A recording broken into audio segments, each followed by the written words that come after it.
Okay, so hello and welcome. I'm Sue Palmer-Conn, aka the Divorce Doctor, and I welcome you to Heart with the Divorce Doctor and Friends.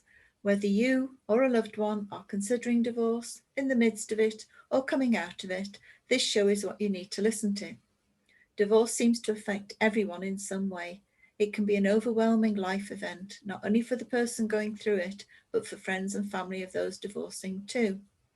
We're here to walk the path with you, bringing you specialists who can help you make better decisions, provide you with resources, and give you ideas about how to be your best self in a time that, quite frankly, can bring out your worst.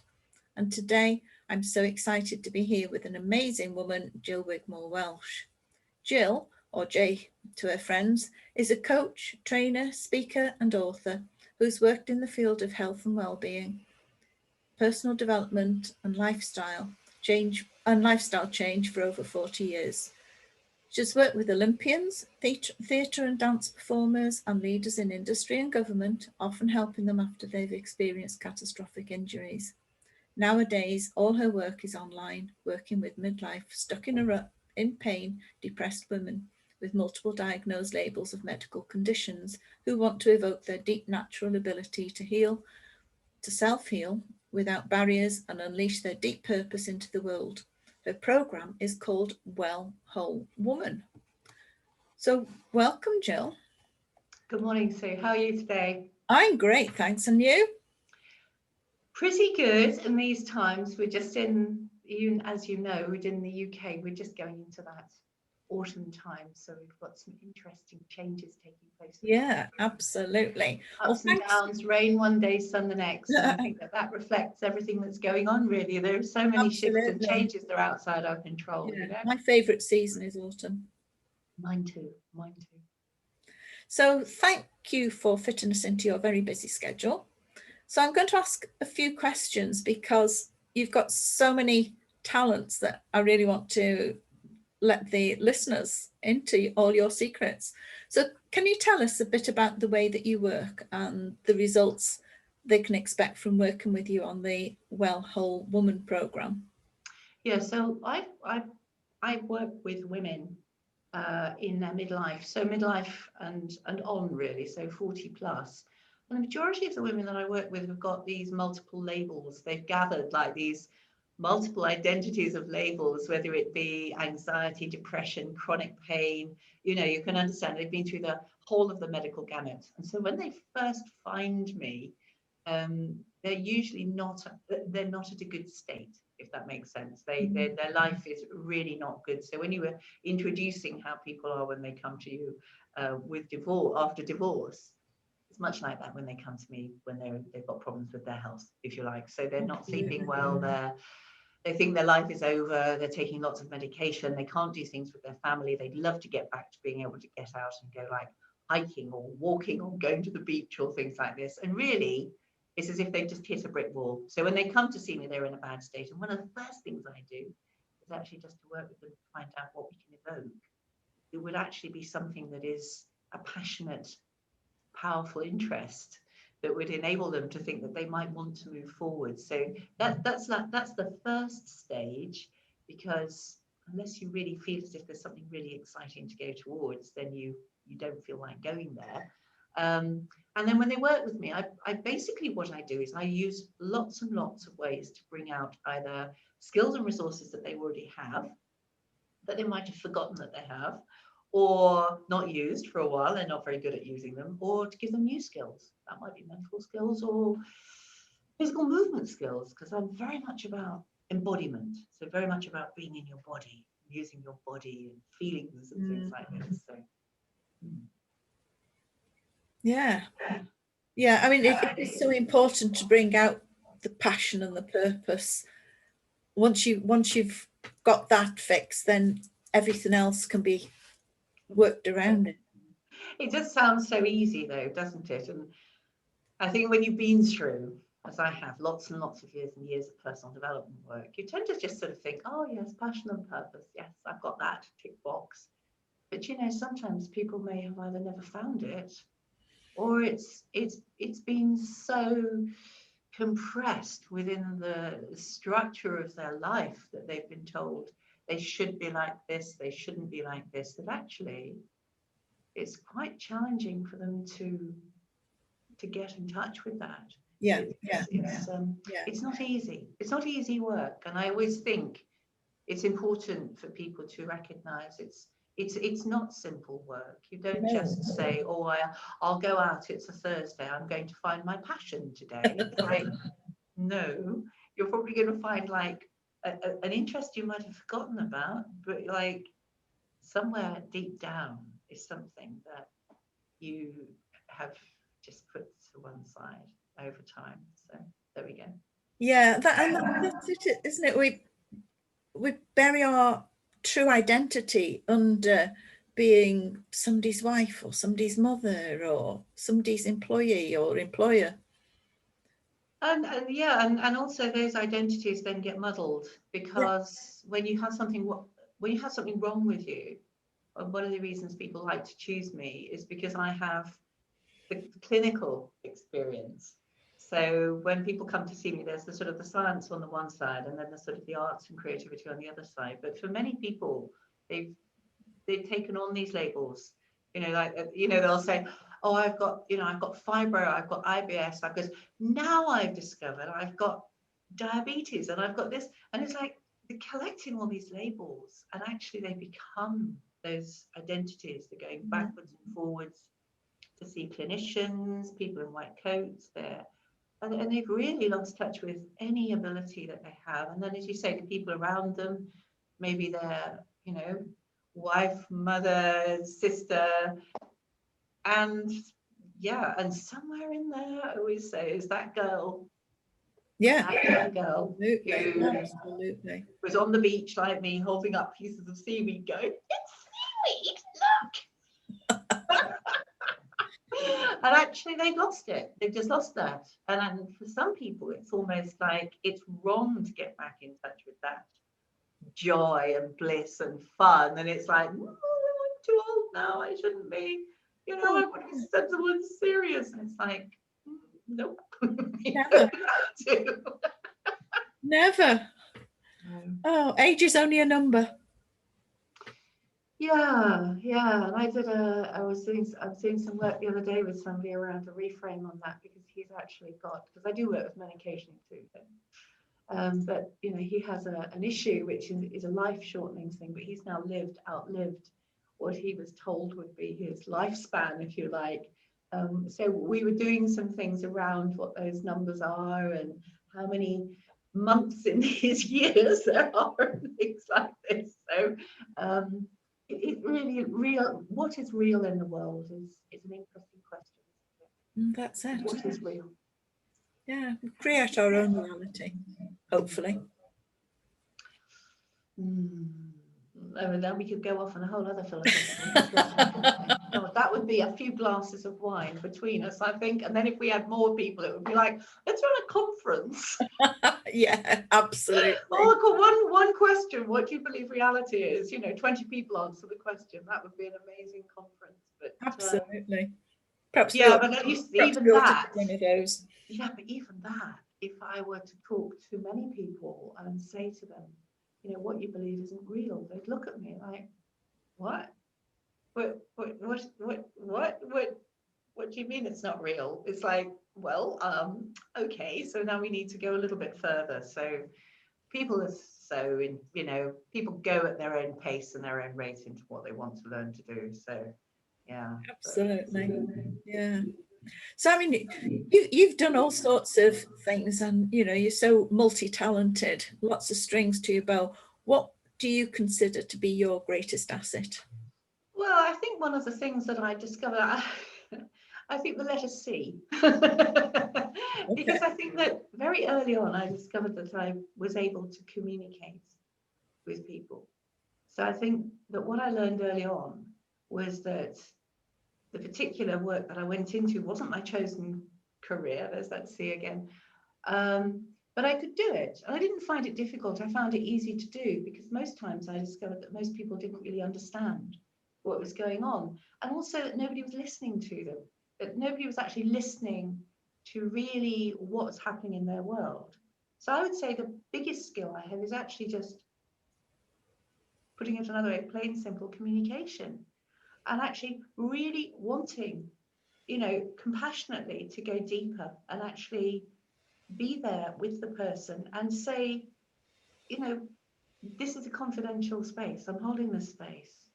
And I really want to go deeper, and I really want you to feel confident. So it's all these C words that begin to start to come out. And I thought, yeah, that's really what it is. Because you can, if I've run business in the past and I've employed staff.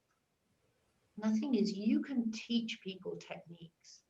You can teach them modalities. You can teach them things. But what you can't do is really work with them to enable them to really, really get into other people. And I think that's, I love people. I think they're great. Yeah, it's getting that connection, isn't it?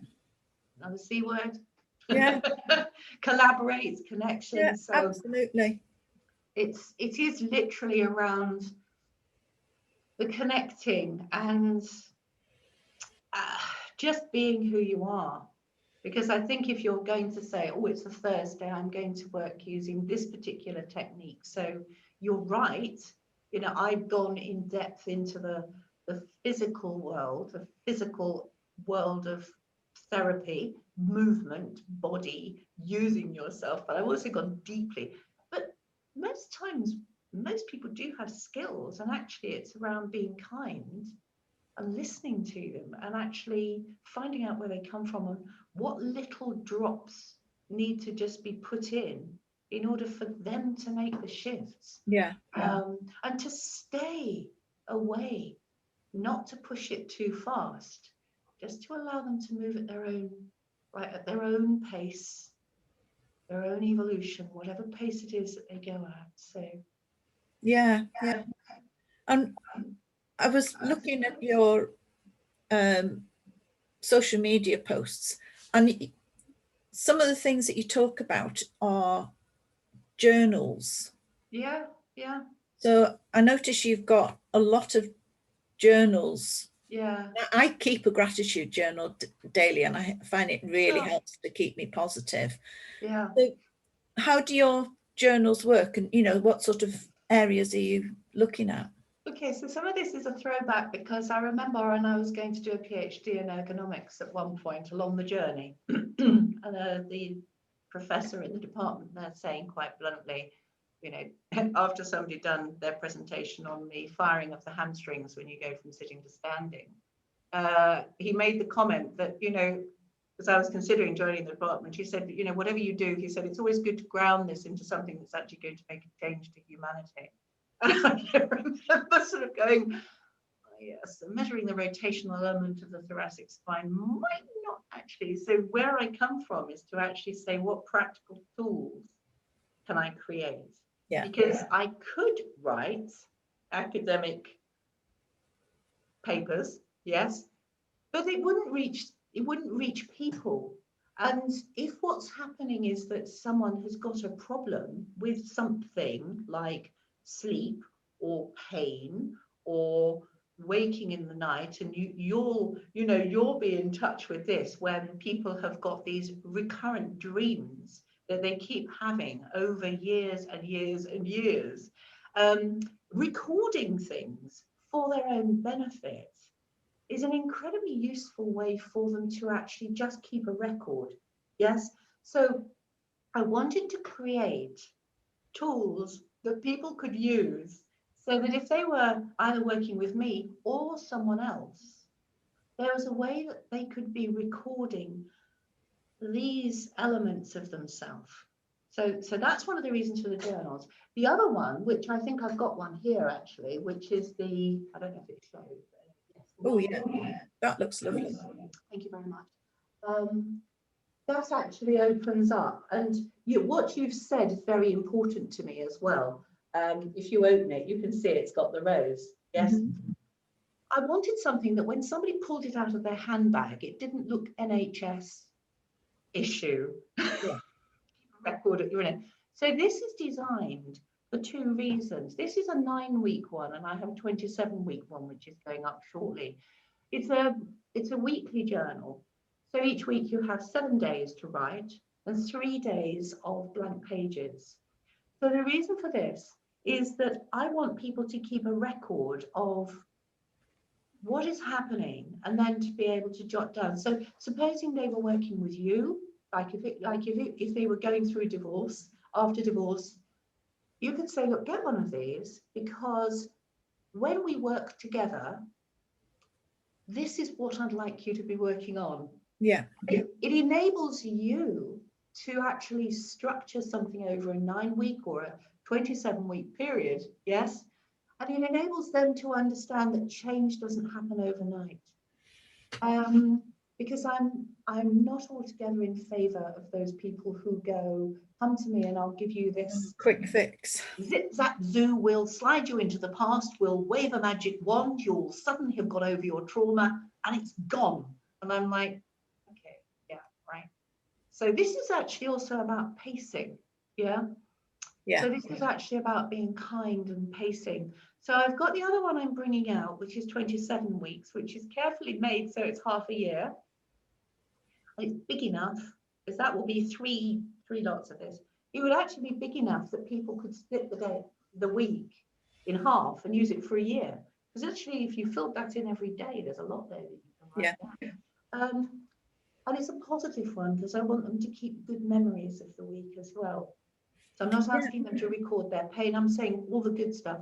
So those are the tools. So I created the tools before I actually wrote my book about the Well Woman program, because I thought let's start creating the tools that people can use, and then let's start looking. But also these are available all over. You can buy these from Amazon. You can go in on Amazon, put in my name, and you can buy one of these, and they can be delivered all over the world, which I think is awesome. And they'll always be there. Yeah. They'll be there after I've gone. And the beauty about these is that you can, it's a record of your own progress. So you can look back and see how far you've come. Yeah, exactly. Yeah. Yeah. And this is, I say, when I looked, I couldn't find anything, which is why I created it, because I couldn't find anything that didn't start from like January with this, you can start any day you like. Yeah. You can say my week starts next Monday and that's it. So the first day. But there's also, for the clinicians, the coaches and the therapists, there's an element of commitment on the part of the client, because this is something that they buy for themselves. So this isn't something that you give them. Yeah. So I don't say, oh, give them away to your clients. I say, no, point them in the direction of purchasing one, because this, but you can use this, as you say, the well-being one, there will be another 2 titles that come out, but I've also been very careful, because where somebody is working with, say, divorce, you might not want to pull out of your diary my 9-week after divorce diary. No. So, my 9-week I'm seeking a partner diary journal. Imagine sitting there on the train, you're like, so it's chosen to be careful, and there's some nice poems on the back, and the bigger one's going to have meditation processes in as well. So. Yeah, because my Fresh Start program is a 6-month program, so that 27-week one would just fit in perfectly. Exactly. And this, you see, this was the other thing that I, as I said, I looked and I thought to myself, well, yes, there are journals, but these, because of the way I've done it, because you've got these 7 days and then you have blank pages like this, and you've even got little flowers in the corner. So if you wanted to, you could colour them in. Yeah. So, you've got, I mean, the plain paper, it says, keep life simple, my best memories of the week. Yeah, and doing this free writing, even if it doesn't mean it makes sense, just writing without taking the pen off the paper brings out so many things that you That conscious of. the kinesthetic, because if you sign your name with your hand, or you sign it with your elbow or your knee or your foot, it's the same signature pattern move, no matter which part of you use. So it is a complete systemic ingrained like fingerprint that runs through you. So as soon as you begin to start to write, it's highly evoking to actually do that and give yourself permission to do it. And the program that I because I'm extremely pro writing, the program that I run includes this sort of evoking and using this sort of creative force to actually allow yourself to evoke and manifest this from within. So yes, so there will be there will be another one which has got similar colors, because I like the rose. I like the rose. And there will be some others as well, but they will all be very carefully thought through to enable people to, as I said, to feel as if this is something they like to have or they want to give somebody, because it's like, it's quite a nice thing to own. And Absolutely. it's like the three thick one. I can't do it because this is one of the little sleep journal. Now you probably can't see it very well, but that's actually also got a really nice cover to it. Do you follow? So that's got like this really nice pattern on it, so that but this one's quite simple because this is just lined pages, because I don't want to push onto people what they put into something.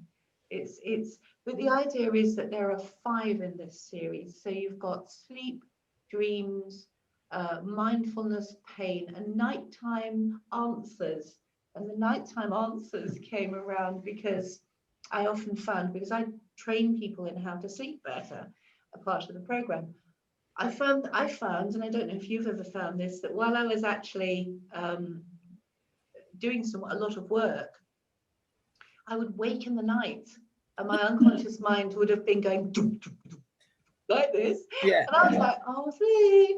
And my unconscious mind was like, no, you're not. Yes, you will put you asleep now. And then I'd wake up and it was like, oh my God, this is such a good idea. Where did this come from? And I actually did that when I was writing one of my dissertations, that I could not sleep in the night. And I couldn't work out why. And then I worked out that I was just thinking. So I started writing in the night. I'd wake and I'd write. I'd have pen and paper. And I'd just write out everything that came out. And then I'd wait and I'd go, anything more? And if there was more, I've always had pen and paper at the side of my bed. I didn't have to have the light on. I just used to write. And my entire dissertation was joined up thinking by my unconscious mind overnight. And I used to read it in the morning and I'd be like, this is really clever. What is all of this? So the nighttime answers fits with the sleep and the dreams, because I get recurrent dreams when I'm reworking those things in my mind. And actually recording dreams, if you don't record your dreams, unfortunately, you forget them. And I have I woke up, I was on a training course recently because I invest heavily in me. So I was on a training course recently and I woke up in the morning singing. I was so happy. I woke up and I was singing as I woke. And I just laughed because as I went downstairs, it was like, oh my, something's unlocked last night. So there's 5, but there will be more journals. But the idea is to create tools. Do you understand? So it's like, I'm creating tools for other people to use. So I'm creating tools for clinicians, for coaches, for people to use, grounded things that have got an essence to them. There we go. And the covers are beautiful. I actually, again, you see, I like colour. I like creating. I like, you've probably seen some of my posts. I sort of create interesting juxtapositions of colours and letterings and things. It is just a natural gift. It's something I can do. I'm highly creative. I can weave. I can make stained glass. I paint. When I make and create avatars, they're all drawn and coloured, and you know, I can grow gardens. So for me, this was the other thing that I looked at some things and I thought, oh, I wouldn't want one of those. You know, I wouldn't want something like that. I'd want it to look like something really nice, that if I got it out of my bag, it would be like, oh, that looks lovely. So yeah, all the covers will be, there will be various other ones, because I'm going to, as I say, I'm not going to say what the title is going to be just yet, but they're very carefully thought through, because I know where people are working with, say, somebody who has been traumatized, or somebody who has got deep depression and maybe fluctuates towards the sort of suicidal spectrum, then it's really important to try to ensure that the cover actually is suitable, that there is a sort of a depth to the cover. And this one is all about love, because love is really, you know, self-love, as you know, is the foundation. So there we go. So that's that. Yeah. So before we go, you've got this online questionnaire to help women know where they are with their health. I know. I made this earlier this year. So I made this earlier this year because I was thinking of things that, again, a tool, yes? Yeah. And I was thinking, we're going through all these phases at the moment because everything is happening in the world. And there were lots of people saying that they were feeling this way and that way. And then I thought to myself, but how do they find out where they are on a sort of a spectrum? Do you understand? And I thought, well, okay, so I'm a scientist and researcher. I can read a paper, but at the end of the day, how can I make it that somebody really understands this result without it being scary? And I thought, well, it would be useful. So I created this evidence-supported questionnaire. So it is like a scale of 0 to 5, you know, the kind of thing that I'm talking about. And you get a score out of 140. But what I've done is I've enabled them to have the results in 3 different ways. So the first way is that they get their burnout score. So if you do the questionnaire, you get what I call a straight burnout score, you know, that tells you where you are, like on a scale of 0, it's like you should be, and 100, you know, you could be lying on a beach being a starfish, or right, 140, oh my God, get me to my doctor straight away. It also meant that if people were doing it and they were coming to me saying, I think I'm a bit stressed, I can look at it and go, you might need a bit of a checkup. Why don't you go and see your doctor? All right. So there was that side, and again, that's available for anyone to use. And if other people wanted to use it, they could chat to me about it. But then also, I wanted to be able to position people on a wellness spiral, where you've got like your lower evolving level of the spiral up. And I wanted to put that in terms of the color codings of the spiral, and to enable that to be in a relational aspect to the world. So you get your place on the wellness spiral as well. So that's like, oh, that's different. And then I thought, but what else? And I thought, well, they need to know they've got inner resources, because there's no point in telling them they're scoring 120 out of 140 and then like down here. What have they got that's there? So I've taken that element and I've translated that into, if you like, a spirit animal.